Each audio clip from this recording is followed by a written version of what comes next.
Inside Track podcast, where I'm joined by transfer correspondent Pete O'Rourke as we look to unpack all of the biggest stories from across British football this week. Pete, if we start with Liverpool as always, obviously Marc Guehi's future has been sort of the biggest talking point of the last few months, really, since the summer transfer window. There's been reports in the last week or so that Barcelona are the latest club to really be pushing for him. There was obviously talk about Bayern Munich, Real Madrid as well. Um, in terms of Liverpool's stance on him, then, do we think that they could sort of push to get that one done in January, if you consider that all of these European clubs are likely to sort of make moves on a free transfer? Could Liverpool get in ahead of them? Yeah, maybe it could force Liverpool to push ahead and try to do a deal in January just to sort of ward off that interest from those top European clubs. As you said, you've got the likes of Bayern Munich, Barcelona, Real Madrid, Inter Milan, all ready and waiting to try and sign Guehi next summer on a free transfer or even on a pre-contract this January. So that could possibly force Liverpool's hand.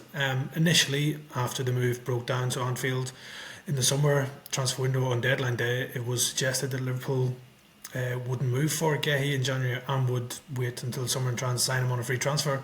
Obviously, Liverpool's need for defensive reinforcements with Leone picking up an injury, and if Konate or Van Dijk were to be ruled out for any period of time, it might force Liverpool into bringing forward this deal early till January, and obviously that would be for Crystal Palace the best scenario for them, as it means they would get some money for Guehi rather than seeing him leave on a free in the summer as well. But again, Oliver Glasner, I'm sure, doesn't really want to lose Marc Guehi in January because he's going to be a hard man to replace, even though you will be getting some money for him rather than him walking out on a free transfer. So yeah, it's still up in the air in this one. I think Liverpool ideally would like to wait until the summer and sign the England international on a free, but there will obviously be big competition for his signature as well from these top European clubs. So I think it's one to watch. I think between January transfer window to see if Liverpool do act quickly just to sort of fend off any potential rival interest from those top European clubs. And as I said, it will be Palace's last chance to cash in on him as well.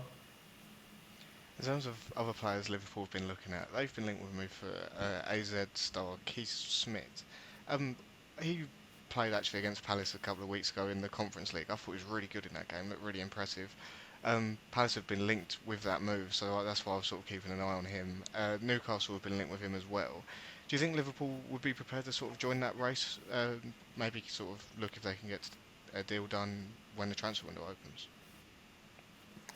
Yeah, I'm sure Liverpool, like a lot of the top European clubs, are looking at Smith. He is very highly regarded as one of the best young Dutch players to come through in recent years as well. Look, he's still only 19, made his first team debut last year. Now he's a key player for Martin's starting 11 in that AZ team. As you said, he performed quite well against Crystal Palace in that Conference League game earlier this month as well. And like I said, a lot of top teams are looking at him. Dortmund, Real Madrid, Barcelona, Newcastle have all been linked with a move for Smith as well. So no surprise to see that Liverpool are maybe in that hunt as well, because I'm sure they'll be looking at all the best young players across Europe, like all the top clubs as well.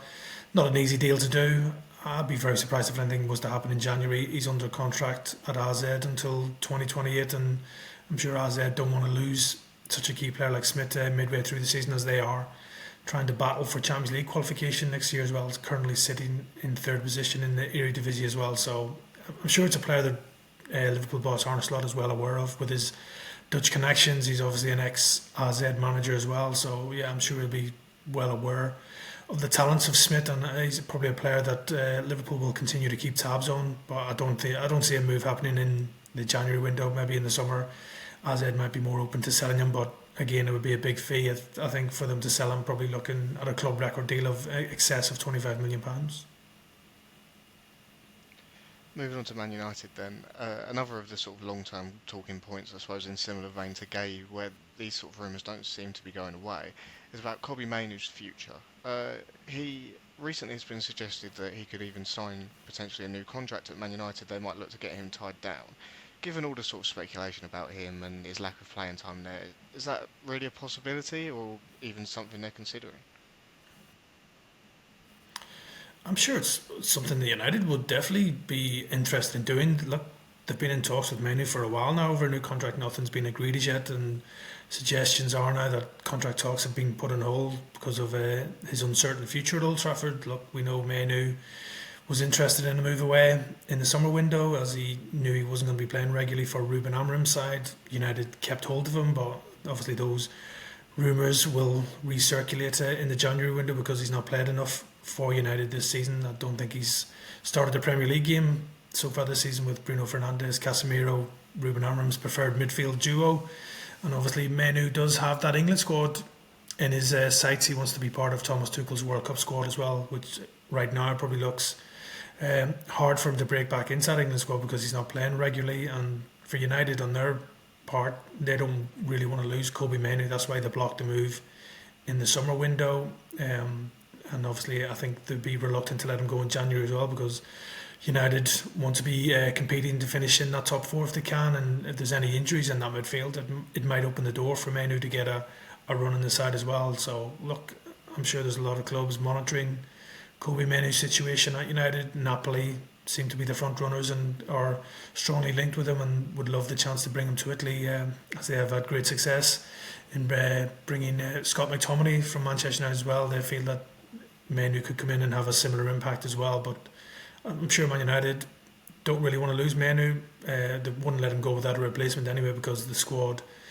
is quite thin there, and if they were to let Mainoo go in the January window, Ruben Amorim wouldn't want to see his squad weakened in any way, because the target probably for them now is to try and finish in that top four in the Champions League, because it looks up for grabs this season, when probably at the start of the season that wasn't a realistic target for United. In terms of other players sort of linked with that move to Man United, Emiliano Martinez has been heavily linked with that move, especially throughout the summer. It doesn't necessarily seem that he's such a big target for United now, given the success that they've had with Lamens coming in. But in terms of his future at Villa, there's been now a bit of speculation that they could look to bring in a new goalkeeper, potentially replace him. I think that sort of speculation during the summer and the talk about a potential move away might have sort of disturbed his situation a little bit. Do you think that's something that Villa will consider, maybe letting him go and looking for a new goalkeeper?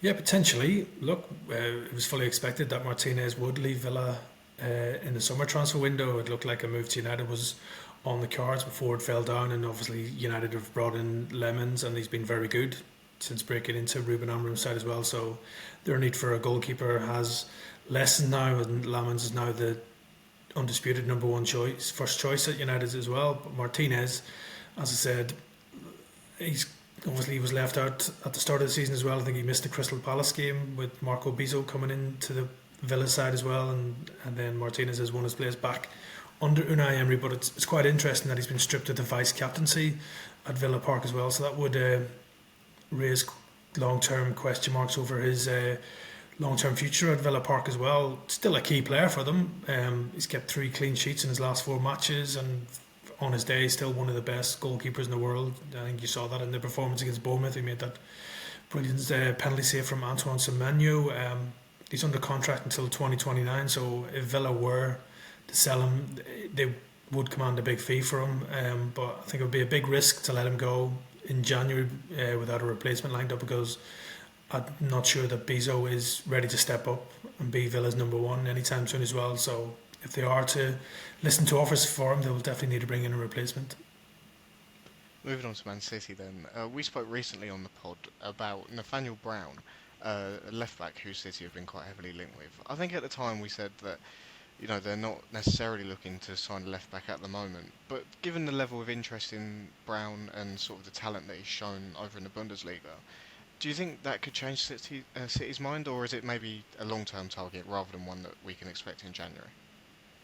Yeah, I think it's more a long-term target rather than one for January. It's not a priority right now. You've got Nico O'Reilly really impressing at left backs, impressing so much that he's broken into the England team, and looks like he'll be going to the World Cup with Thomas Tuchel's squad, having impressed in those recent 2 qualifiers as well. They've got Ike Nori working his way back to fitness, having brought him in the summer from Wolves, and he impressed before picking up that injury. So don't think it's a priority for City to bring in a left back, but look, Brown has emerged as one of the most coveted young players in European football right now, with not just Man City interested. You've got the likes of Manchester United and Arsenal also linked with him as well. But look, Frankfurt, they're under no pressure to sell Brown right now. He's under contract at the German club until 2030. They're hoping they can keep hold of him so he can continue his development at the Bundesliga club as well. But if he continues to impress for Frankfurt in the Bundesliga and also in the Champions League, it's only going to bring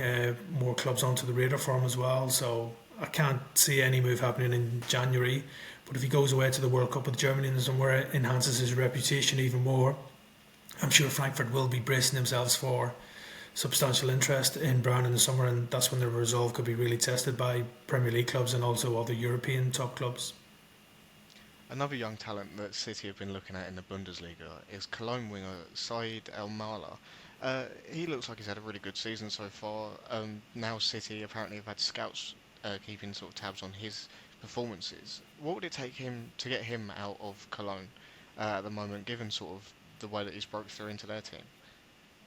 Yeah, he's really burst onto the scene this season. El Mala, one of the most exciting young players in the German Bundesliga. 4 goals and 1 assist for Cologne in just 9 appearances this season, which has brought him onto the radar of some of the top clubs in European football. I did a story last month, I think, on Football Insider, suggesting that Chelsea, Liverpool, Manchester United were all sending scouts to watch El Mala, and now it seems that Manchester City are the latest club to show interest in the exciting winger. That's no surprise. All these top clubs do their homework on all the best young players that are making waves in European football. So yeah, look, for Cologne, they know they've got a potential superstar in their hands.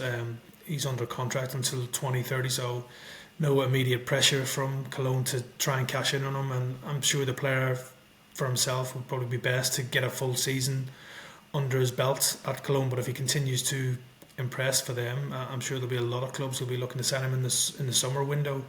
And probably right now, you're probably looking at a player who's well in excess of £40 million if he does continue his rapid rise as well. But yeah, real exciting player, still only 19 as well. So I'm sure all the top European clubs will be looking at him, and I'm sure Bayern Munich and Dortmund are well aware of him, and they would love the opportunity to keep him in the Bundesliga if he does end up leaving Cologne. Moving on to Tottenham then, one who's been quite a big talking point across the last few months, I suppose, is Scott McTominay. Since leaving Man United, he's obviously been fantastic for Napoli. There's been speculation recently that he could make that move back to the Premier League with Tottenham linked. He obviously played a huge role in that win for Scotland the other night, a massive win for them in very dramatic circumstances. A great goal in that game for him as well. Do you think his performances sort of on the international stage as well as for Napoli could inspire more interest in him? And like, I suppose it is still a case of Napoli are happy with him, and we'll see what happens in January, I suppose. Yeah, I don't see any move in January. In all honesty, I think it'll be very difficult to prize him away from Napoli. He is a key man for Antonio Conte's side. He proved that last season. 12 goals in his debut season. Was named MVP in Italy Serie A as well, helping Napoli win the title. His transformation has been unbelievable since he's left Manchester United. Now looks like a huge loss to United, and why they let him go. A lot of people will be questioning that as well, because he's become such a key man for Napoli and offers to Scotland. I think his price tag's probably gone up after that unbelievable overhead kick against Denmark in midweek as well. Look, he's got goals in him, McTominay, there's no doubts about that. He's got 4 goals and 1 assist for Napoli this season in all competitions, and Tottenham, we know, are looking more dynamism in their midfield and to add more goals as well, so you can see why he would tick a lot of boxes. But it seems a real tall order, I think, for Tottenham to prize McTominay away midway through the season. Be interesting to see what happens in the summer. I think McTominay's focus right now, he's happy at Napoli and he'll want to stay there, especially with the World Cup now secured with Scotland. He'll want to stay at that club and stay fit and continue his good form, so he can go into that tournament next summer in America in top form as well. So yeah, I think it's a real hard deal to do, and just not the timing of it, I think, as well was a key role in it. And obviously Napoli do not really want to lose such a key player like McTominay, who's under contract until 2028, and having lost Kevin De Bruyne, it's a long-term injury recently as well. They'll be even more keen for McTominay to stay and make sure that he helps in their bid to try and retain the Serie A title. Another player who has impressed during the international break is Magnus Akliuche. He has been sort of impressive for Monaco this season, earned himself a France call-up and scored in their win the other day. Tottenham were quite heavily linked with him during the summer transfer window when they were looking at the likes of Savinho and Morgan Gibbs-White as well. Do you think he'll still be on their radar? And like I said with McTominay, will that sort of international display have put him on their radar again? Yeah, I'm sure he's on that radar at Tottenham. He was on the radar in the summer, so they will continue to keep tabs on him. I was surprised that no top club did make a move for Alec Uche in the summer window. He's a real top player. Had a very good season for Monaco last year, and he's started the season in good form as well this year with 3 goals and 3 assists in 15 games across all competitions. He also impressed against Spurs in that Champions League meeting between the two sides this season as well. So it just showed what he can do against top opposition. Monaco will be hoping to keep hold of the young Frenchman as well. He's under contract until 2028. They're obviously hoping to progress into the latter stages of the Champions League as well. So I can't imagine they would even consider selling the player in the January window as well. But if he continues his progress, I'm sure there'll be a lot of clubs, not just Spurs, who'll be looking at him next summer as well. I think he's got real potential to be a top player in the future. He's got good pace, creativity, can play anywhere across the attacking front line as well. So I think he'd be a real smart pickup by any top European club as well, because I only imagine he will get better and better. So don't think a move will happen in January, but Spurs, I'm sure, will have eyes on him and will continue to monitor his progress. But I think there'll be more than just Spurs who'll be looking at Ali Luche in the future. Moving on to Newcastle then, there's been quite a lot of talk about James Garner's future at Everton. Newcastle are one of the clubs having a look at him. I think a few Premier League clubs are on alert over that one. Um, is that one that we can probably expect to see in January on maybe a cut price deal, rather than waiting until the summer and then seeing if they can get a move done? Yeah, well, look, he's definitely going to be of interest because of his contract situation at Everton. He's out of contract next summer as well, but I'm sure Everton will be doing everything they can to keep hold of him. Arguably he's been Everton's best player this season. He's even been tipped for an England call-up by David Moyes. He's such a versatile player.